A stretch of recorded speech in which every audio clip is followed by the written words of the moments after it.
Hi everyone, dear friends, brothers and sisters. You must be wondering why I'm making this video. So I just wanted to welcome everyone. As we all know, this is a very perplexed time in the world. Wherever we turn our ears, we can only hear coronavirus, COVID, numbers are increasing, or some places numbers are decreasing, or some places the infections are coming back, and things like that. People are locked down in their houses. Um, there's a lot of family togetherness. Also, there's a lot of family separation. There are a lot of deaths around the world.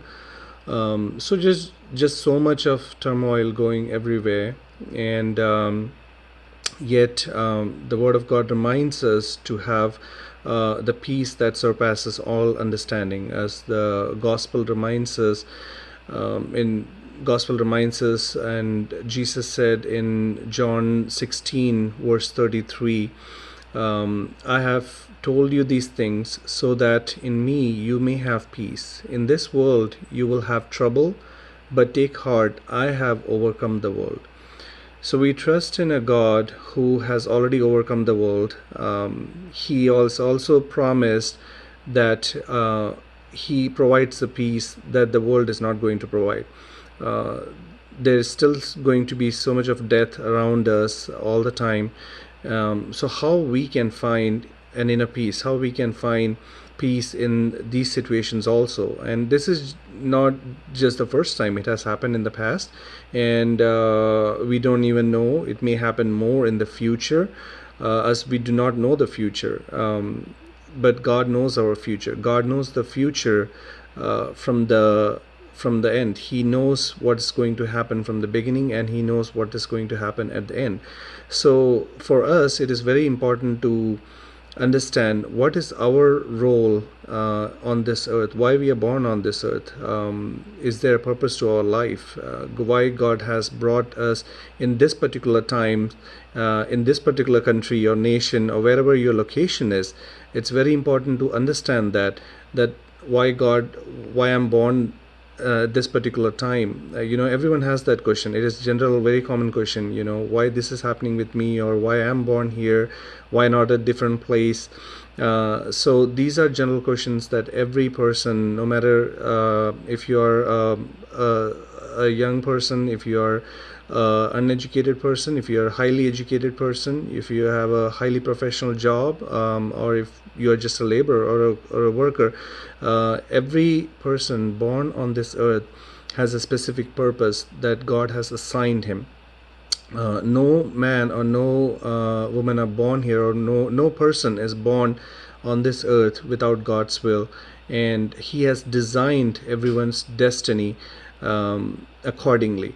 So it is very important to understand that why we are born here, what is our purpose, and why we are hearing the gospel now, why we are hearing about Jesus now, why not when we were childhood, or people may wonder why my parents didn't hear about it, or why my grandparents didn't hear about it. But God cares individually about each and every one person. This is your time. Bible says this is the day that the Lord has made, and we will rejoice and be glad in it. And God knows beforehand, before our birth in the womb. It's the birthing is a very complex process. Even the scientists are still figuring out how babies are born and things like that, the physiology, the anatomy, the molecular things that happens at the molecular level, the cellular level. But in Bible, which is written more than 2000 3000 years ago, God has already given descriptions. Some of the descriptions, it is already there. Before even forming in the mother's womb, God had written our names in His hand, in His palm. So He knows our inner design. He knows where we should be born, when we should be born, and in what situation we must be born. And ultimately, everything finally leads to Him, to know Him on this earth, because we all know that every person who is born on this earth will have to die one day. You cannot live here on this earth forever. This is just a temporary journey. So how you can be sure that after this journey is done, what is your next journey, where you're going, are you going for eternal life? Do you have security? Do you have assurance that you're going for eternal life? So I wanted to invite everyone for a Bible study. It's a discipleship class. We'll be learning about various topics.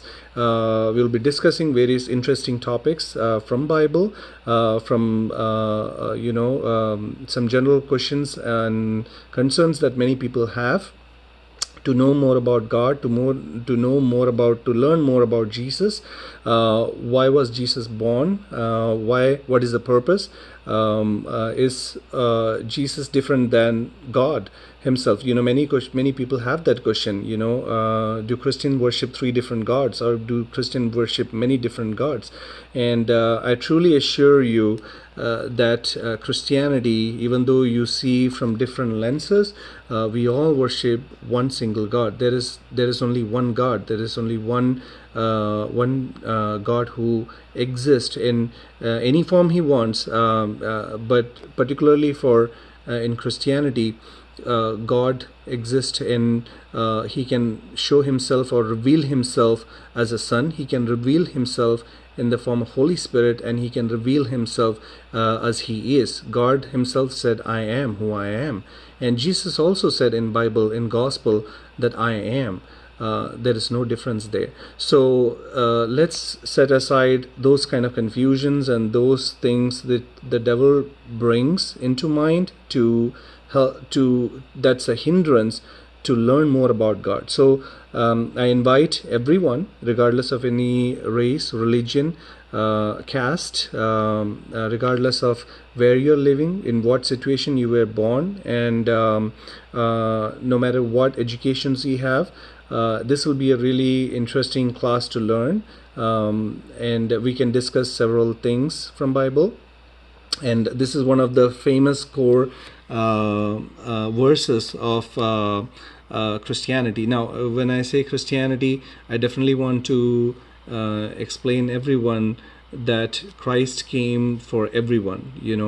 Those who follow Christ, they are called Christians, but Christ came for everyone, for every person, every individual born on this earth. Christ came for everyone. Christ came for Hindus, Christ came for Muslims, Christ came for Buddhists, Christ came for everyone, regardless of religion, regardless of caste, regardless of education, regardless where you are living on this earth, what kind of jobs you have, it doesn't matter. Jesus came for everyone. God sent him for everyone. It is not just a heritage of Christians. When you follow Christ, when you understand him, when you understand Jesus, when you know Jesus and you follow him, you accept him as your Lord and Savior, you get that assurance because he died for our sins, and he was rose up again on the third day, and he sits right now in heaven, and he will be the final judge of living and dead. So there's no other name or under heaven or underneath the earth or above the heaven which God has given to men through him, by which we can attain salvation. Only Jesus is the name by which a person can attain ultimate salvation or eternal life, what we can call it. And he's the one who will be coming back one day to judge the world, whether you're living, whether you're dead. Everyone will be judged by Jesus. So it is very important to know why he's coming back. It is very important to know why he was born, and why God is assigned Jesus to judge the world, why God himself is not judging. What is the difference? Is Jesus greater than God, or is Jesus is the God? Or many people say Jesus is less than God. So we'll discuss all this, and I can assure you, I can tell you that from these classes everyone will benefit. It will be blessing for everyone as we learn various topics, and we try to do it online. It is online right now. It'll be mostly in English, and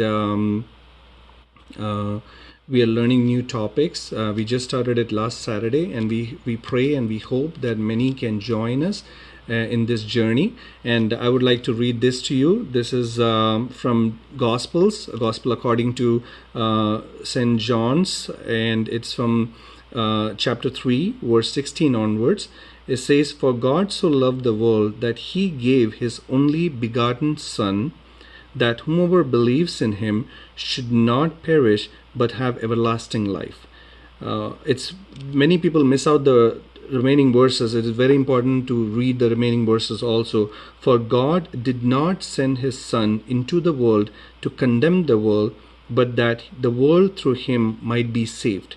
The further verses says, "He who believes in him is not condemned, but he who does not believe is condemned already, because he has not believed in the name of the only begotten Son of God.